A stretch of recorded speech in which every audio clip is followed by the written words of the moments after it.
Yeah, hi, this is Mustafa here from Performance In, and here I'm chatting with Kate Irvine from AWIN. How are you doing, AWIN? Hi, How are you doing, Kate? Nearly.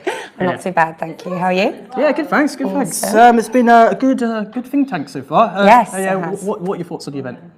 So I think the event's going really, really well. We've stepped it up a notch in a very new swanky environment as well in Westminster. So yeah, I think it's going really well. We've got a load of different talks going on from tracking to influence. So hopefully something for everyone. Cool.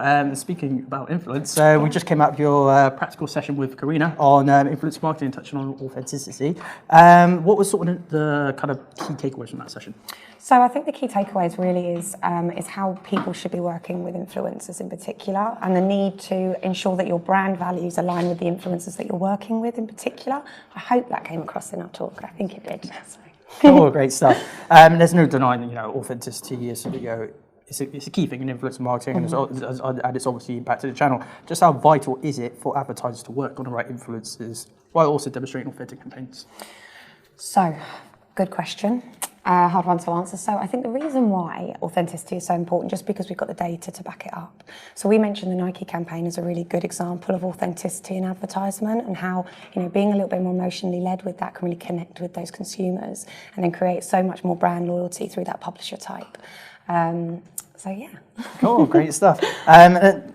It's a bit of a technical question, Okay. but there are some more analytics and benchmark tools being introduced to effectively measure influencer marketing campaigns. You referenced some great examples in your session with the Nike and also a couple of the advertiser brands that you worked with as well. Yeah. What tips can you share to sort of new advertisers looking to understand the metrics, and how can they help those metrics?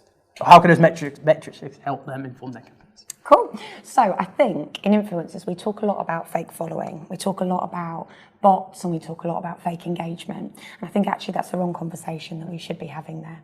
And really what we should be looking at using these analytical tools is looking at things like, lifetime value, looking at things like that customer alignment and which demographics they're really reaching out to, and just being a lot more intelligent with which products that you're giving to specific influencers there based on that data.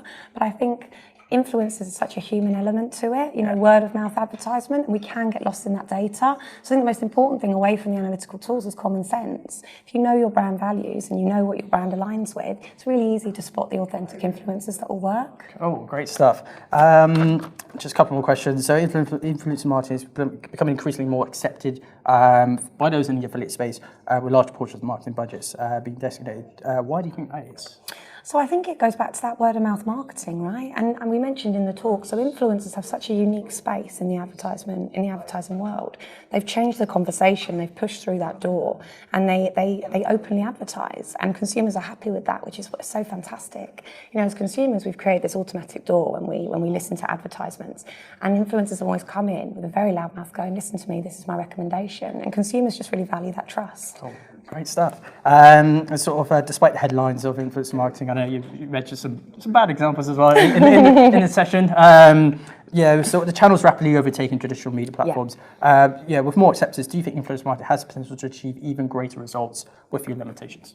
100%, yeah. We're really at the infancy of influencer marketing at the moment. So what Karina mentioned, I was looking at first and second generation influencers, which we're in now the second generation. It's almost taking on a whole new life of its own. So don't be surprised if influencer marketing is mentioned year after year for the considerable future. Oh, great stuff. And lastly, we're now into the second half of 2019. What else should we expect from AWIN and influencer marketing going forward?